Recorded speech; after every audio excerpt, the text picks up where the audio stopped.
शांति और सद्भाव पाओ पवित्र राम नारायण राम मंत्र के साथ। राम नारायण राम मंत्र एक शक्तिशाली आध्यात्मिक साधन है जो दिव्य ऊर्जा से गूंजता है। इस मंत्र का जाप करने से मन शांत होता है और आपको उच्च चेतना से जोड़ता है। राम नारायण राम का हर शब्द गहरा आध्यात्मिक अर्थ रखता है। राम भगवान राम की उपस्थिति का आह्वान करता है, जो शक्ति और सदाचार का प्रतीक है।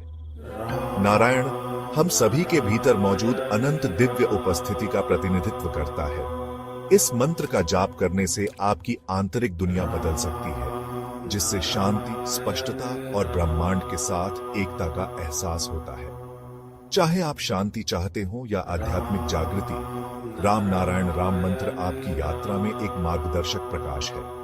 तो गहरी सांस लें और इस पवित्र मंत्र के कंपन को अपनी आत्मा में भरने दें। इस जादू को अपनाएं और अपनी आत्मा को ऊपर उठाएं। नमस्ते। नमस्कार, बहुत बहुत स्वागत है आप सभी का हमारे विशेष कार्यक्रम राम नारायण राम में। मैं आप सभी के साथ कंचन। राम नारायण राम, ये तीन शब्द, ये तीन अक्षर, ये ताकत, यही पावर, यही आपकी ज़िंदगी को बदलने का एक मूल मंत्र। ये एक ऐसा मंत्र है जिसे अगर आपने अपने जीवन में, आपने अपनी ज़िंदगी में उतार लिया तो आपकी ज़िंदगी से सभी परेशानियाँ, सभी दुविधाएं खत्म हो जाएंगी। कैसे? इस कार्यक्रम को अंत तक देखिएगा तो आप खुद ही समझ जाएंगे। कार्यक्रम को शुरू कर रही हूँ, हमारे साथ हमारे खास मेहमान जुड़े हुए हैं, उनसे आपकी मुलाकात कराते हैं। उसके बाद एक खास विषय पर हम चर्चा करेंगे। हमारे साथ संतान दल के प्रेसिडेंट शंकर सरकार जी और हमारी खास मेहमान संगीता मुखर्जी जी हैं। बहुत बहुत स्वागत है आप लोगों का। राम नारायण राम। राम नारायण राम। तो इस कार्यक्रम को शुरू कर रही हूँ दर्शकों। और प्रेसिडेंट, आज मेरा प्रश्न है आपसे कि इंसान को अपने जीवन में क्या करना चाहिए, क्योंकि हम अक्सर देखते हैं, चाहे हम अपनी ही बात क्यों ना करें, हम अपने परिवार वालों के लिए नौकरी करते हैं, अपने लिए करते हैं, आसपास के लोगों के बीच अपना स्टेटस मेंटेन करने के लिए महंगे महंगे फ़ोन लेते हैं, बहुत सारी चीज़ें करते हैं। लेकिन हमारे जीवन का असली उद्देश्य क्या है? हम क्यों इस धरती पर आए हैं? इसके बारे में थोड़ा सा बताइए। सभी मनुष्यों को याद रखना चाहिए, पहले मैं कौन हूँ, कहाँ से आया, अभी हमको जीते जीते क्या करना चाहिए, और मरने का बाद हम कहाँ जाएंगे और क्या लेके जाएंगे। जब जन्म लिया मैं तो कुछ लेके नहीं, हमारा हाथ में कुछ नहीं था।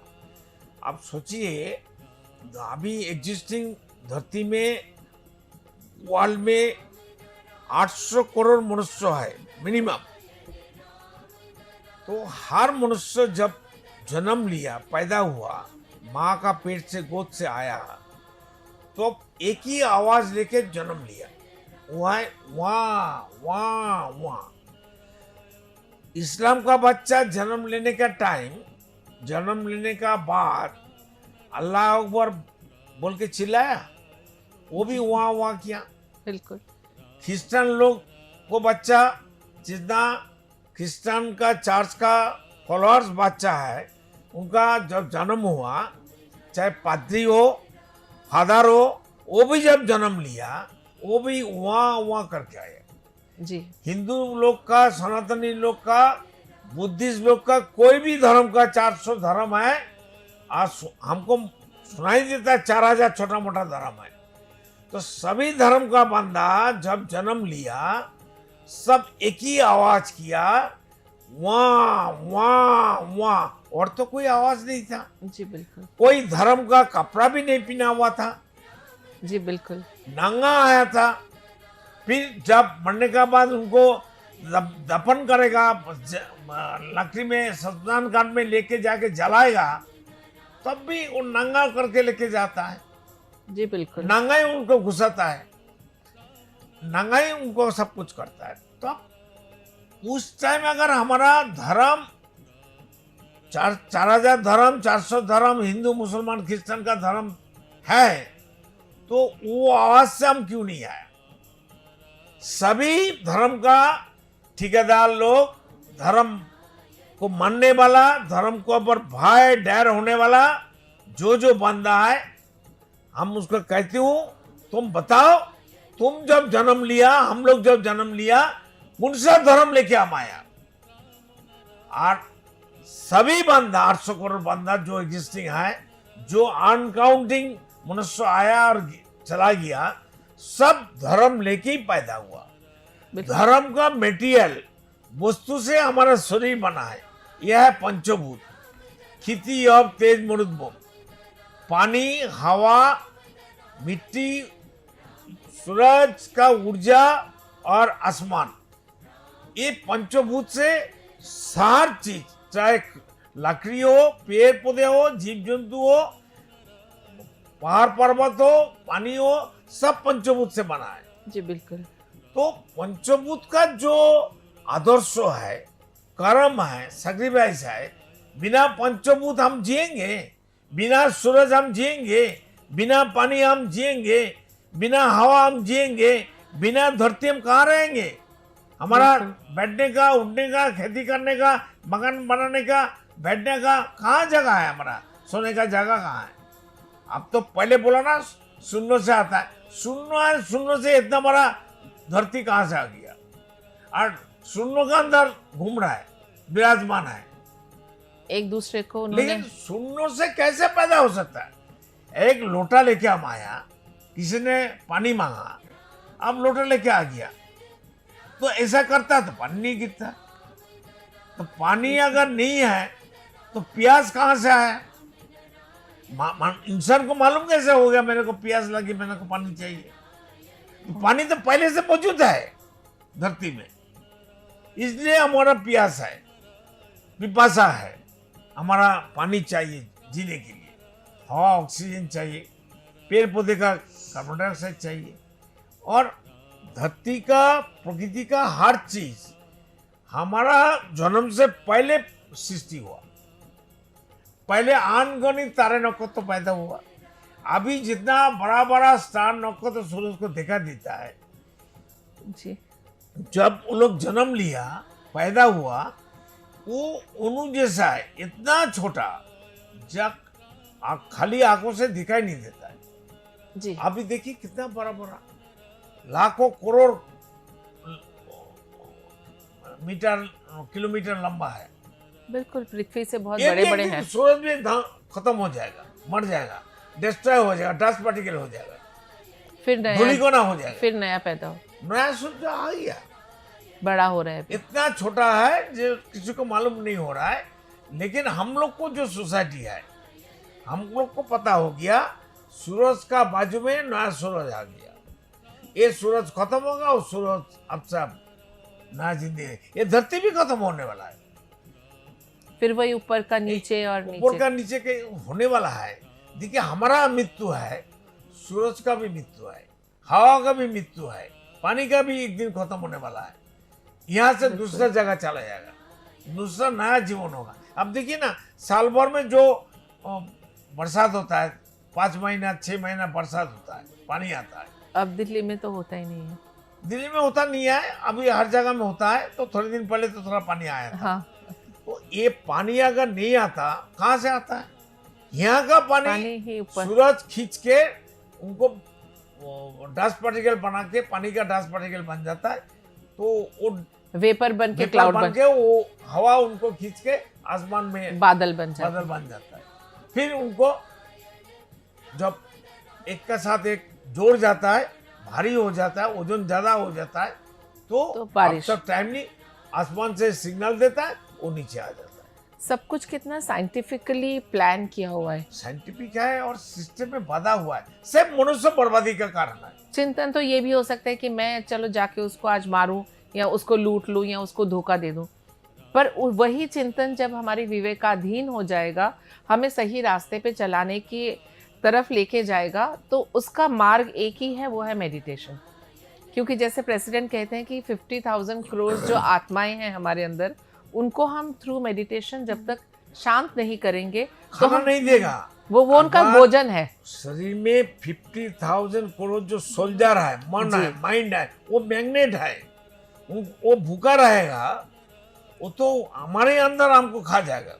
बिल्कुल, तो वो हर डायरेक्शन में दौड़ेंगे। हाँ। अगर एक शरीर को इतने डायरेक्शन में हमें कोई खींच रहा है, देखो सोल्जर को अगर खाना नहीं मिलेगा, हाँ महामंत्री का बात सोल्जर सुनेगा? बिल्कुल नहीं सुनेगा। और हम, हमारा राजा है, हमारा शरीर का, मन का राजा हूँ। जी बिल्कुल। विवेक हमारा महामंत्री है।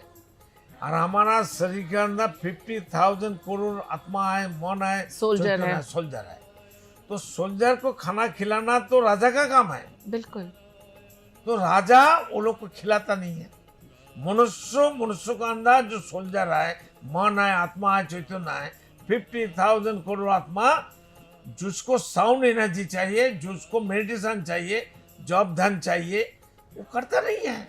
जिस तरह से धरती प्रेसिडेंट में जितना बर्बादी का कारण एक ही जरिया है। जिस तरह से प्रेसिडेंट अगर छोटा बच्चा है, अगर उसको भूख लगी, वो तो इधर उधर भागेगा, दौड़ेगा, चीजें तोड़ेगा। हाँ, तो उसको शांत करने के लिए उसको टाइमली खाना चाहिए। खाना दे देता हूँ, बच्चा चुपचाप बैठ के खेलता है। तो उसी तरह से हमारी 50,000 करोड़ जो हमारे मन है, अगर वो हमारे कंट्रोल में आ गए, विवेकाधीन हो गए, देखिए, तो ये बात आज तक कोई भगवान, कोई धर्म का नहीं ठेकेदार, बताया। कोई कॉलेज का professor, lecturer, justice, minister, MLA, MP बताया नहीं बताया। ना। वो लोग करते हैं, उनको गाना अच्छा लगता है। अपने मेरे को गाना अच्छा क्यों लगता है? किसको अच्छा लगता है? कौन सुनता है, कौन देखता है, कौन खाता है, कौन समझता है? दिखाओ। उसको अलग करके नहीं कोई दिखा कोई सकते। इंसान दिखा नहीं सकेगा मैं कौन हूं, मैं कहां हूं। अरे कौन खा रहा है, कौन देख रहा है, कौन सुन रहा है, कौन समझता है? कोई दिखाना नहीं उसको सकेगा। अलग नहीं कर सकते। जो चोर को पुलिस पकड़ के लेके जाता है, जी कोर्ट में ले जाता है, मजिस्ट्रेट उनका विचार करते हैं। जी बिल्कुल। पुलिस झूठ मूठ सच सब चार्जशीट पेश कर देती है, साक्षी खड़ा कर देता है, मनमानी का साक्षी हो जाता है। वो चोर नहीं है, लेकिन उसको पकड़ के लेके गया। पुलिस का नौकरी रखना चाहिए, उनको केस दिखाना चाहिए। फिर चोर भी हो सकता है। अगर चोर भी हो जाए, चोरी किया है, तो चोर क्यों धरती में रहेगा? चोर कहां से आया? चंद्रमा से आया, सूरज लोक से आया, कोई अलग से ग्रह से आया? तो ये धरती का इंसान है, जीव है। उससे क्या जरूरत पड़ी? वो चोरी क्यों किया, इसका जिम्मेदारी धरती में 150 करोड़ आदमी को देने पड़ेगा। जस्टिस को भी विचार करने पड़ेगा, ये चोर धरती में कहां से आ गया। झूठ बात, झूठ बंगाली में झूठ बोलते हैं। झूठ बोलते हैं। ये कोई संविधान में है क्या? प्रकृति का संविधान में है झूठ बात? व्यक्ति में लिखना है तो झूठ बात आ गया। व्यक्ति में लिखना हटाओ ना, झूठ साथ बोलने का जरूरत ही नहीं पड़ेगा। जी बिल्कुल। समझ गया ना? सब कुछ मनुष्य का बर्बादी का कारण है, बिल्कुल। और सब जानबूझ के गलती करता है। सिर्फ चोरी गलती करता है, जस्टिस लोग नहीं करता है, मिनिस्टर लोग नहीं करता है, एमएलए भी नहीं करता है, टीचर लोग, प्रोफेसर लोग नहीं करता है, आम आदमी नहीं करता है, सब जानबूझ के बर्बादी करता है। तो आप बोलो, हर इंसान का अंदर विवेक क्यों अंदर है? विवेक का बात तो हर मजहब का में है, सारे धर्म में विवेक का बात चर्चा होता है। बिल्कुल होता तो हु इज द विवेक? विवेक कौन है भाई? विवेक अगर ईश्वर है, अल्लाह खुदा गॉड है, विवेक सोई है, तो सृष्टिकर्ता को फिर विवेक पैदा करने की क्या जरूरत है? सृष्टिकर्ता हमको पैदा किया, है। बिल्कुल। फिर विवेक को अंदर डाल दिया, तो सृष्टिकर्ता बेकार है, अल्लाह बेकार है, भगवान बेकार है, ईश्वर गॉड बेकार है। क्यों? उनका सृष्टि बेकार है, हम बेकार है। इसलिए विवेक को भी हमारा अंदर डाल दिया, शरीर के अंदर, मन का अंदर, जा तुम उनको गाइड करो। पर उसका भी तो फायदा नहीं उठा रहे लोग, समझ नहीं पा रहे। मानेगा नहीं किसी को, खुद को नहीं मानता है। कोई इंसान आके हमारे सामने कहे मैं खुद को मानता हूं, खुद को कोई मानेगा, इज्जत देगा, प्रेम करेगा, खुद को पूजा करेगा, तब तो ठीक है। और किसको पूजा करना है भाई? हम अगर किसी को पूजा करेंगे, वो तो हमारे अंदर बैठा हुआ है। तो बाहर जाके पूजा कर रहे हैं फिर तो भी। भगवान का मतलब है प्रकृति। भगवान कोई पुतला नहीं है। भगवान का मतलब कोई राम, भगवान कृष्ण नहीं है, शिव नहीं है। ये प्रकृति है। भगवान को अक्षर को अलग करिए, उनका एक एक मीनिंग को मालूम होता है। नेचर, पंचभूत, उनको भगवान कहती है, एक नाम डाल दिया। इसलिए अभी सबको बैठ के चिंतन करना चाहिए, असली शिक्षा देना चाहिए। जो ज्ञान, जो प्रज्ञा, जो आसमान में आए, प्रकृति में आए, वो शिक्षा जन्म होने के बाद स्कूल कॉलेज में नहीं पढ़ाएगा। एजुकेशन मैनमेड हो गया, नेचर बेस्ड, प्रकृति बेस्ड तो नहीं हुआ। सूरज का जो कर्म है, देन है, उनका जो सेक्रीफाइस है, वो जो खुद को खत्म कर रहा है और हमको मनुष्य जीव कुल को बचाने के लिए बिल्कुल क्यों कर रहा है भाई? उनका तो विचार नहीं होगा, उनका कोई फाउल नहीं है, उनका कोई गलती नहीं हो सकता है। मनुष्य को राइट है, अच्छा भी कर सकता है, गलती भी कर सकता है। कोई मर्सिडीज गाड़ी ले लिया, वो ड्राइविंग भी मालूम है, उनका ब्रेक भी है, एक्सीलरेटर भी है, वो ब्रेक नहीं मारेगा, आगे जाकर तो एक्सीडेंट होगा, वो तो मरेगा, सामने वाला को भी मरेगा। बिल्कुल। तो ब्रेक मारना उनका धर्म है। विवेक कहते भाई ब्रेक मार, वो ब्रेक नहीं मारेगा, क्यों? दारू पिया है, वो दिमाग नहीं काम कर रहा है। बिल्कुल, तो इसे हम आगे भी कंटिन्यू करेंगे। दर्शकों, अगर ये कार्यक्रम आपको अच्छा लगा, आपको समझ आया, अगर इस कार्यक्रम के माध्यम से आप कुछ सीख समझ पाए हैं तो कमेंट में हमें बता सकते हैं। और अगर आप संतान दल से जुड़ना चाहते हैं या फिर संतान दल की और भी कोई जानकारी आप पाना चाहते हैं तो ये जो नंबर्स हम फ्लैश कर रहे हैं, सिर्फ इन नंबर्स पर कॉल करिएगा। प्रेसिडेंट से खुद आपकी बात होगी और प्रेसिडेंट आपको सभी बातों का विस्तार पूर्वक जवाब देंगे। आपके अंदर कोई भी कन्फ्यूज़न होगी, उस कन्फ्यूज़न को आप ही के सामने तुरंत हटा देंगे। तो चलिए, फिर वक्त हो चला है आपसे विदा लेने का। कल फिर आपसे मुलाकात होगी, एक और नए विषय पर हम चर्चा करेंगे। बहुत बहुत धन्यवाद आप लोगों का। राम नारायण राम। देखिए कार्यक्रम राम नारायण राम प्रतिदिन प्रातः 6:40 से साधना टीवी पर एवं सोमवार से शनिवार प्रातः 7:30 से व रविवार प्रातः 7:50 से एवं रात्रि 10:30 से ईश्वर टीवी पर एवं प्रातः 7:30 से साधना प्लस पर एवं प्रातः 10:30 से हर खबर न्यूज पर एवं रात्रि 8:30 से आरएन टीवी पर। पृथ्वी पर मौजूद 800 करोड़ मानव ही मेरा समस्त परिवार है। आप भी जुड़े अपने इस परिवार संतान दल से। संसार में धर्म के नाम पर जो व्यापार हो रहा है, उस व्यापार से बचने और धर्म का सही आधार क्या है, ये जानने के लिए आप भी जुड़े संतान दल से। पृथ्वी, आकाश, जल, सूर्य और वायु, इन सभी पर किसी का मालिकाना हक नहीं है। प्रकृति हम सभी की है, हम सभी इसका हिस्सा हैं। इस प्रकृति से मित्रता करने के लिए संतान दल में आपका स्वागत है। आप कौन हैं? कहां से आए हैं? अपनी आत्मीय गहराई को समझने के लिए जुड़े संतान दल से। क्या आप निराश हैं, हताश हैं, जीवन में उन्नति पाना चाहते हैं? तो आज ही जुड़े संतान दल से। मन अशांत है, क्या जीवन में दुख और परेशानियां बढ़ती जा रही हैं? तो सच्चे मन से आज ही जुड़े संतान दल से। मेरे आत्मा के आत्मीय गर्भ स्वयं महाकाश राम नारायण राम के स्वरूप श्री श्री बालक ब्रह्मचारी महाराज के अमूल्य व्याख्यानों एवं तत्वों पर आधारित ये धार्मिक ग्रंथ आदि वेद, उन्हीं की परम कृपा से जनगण एवं समस्त प्राणी जगत की मुक्ति के उद्देश्य से श्रेष्ठ सेवा के रूप में समर्पित करता हूँ। शंकर सरकार।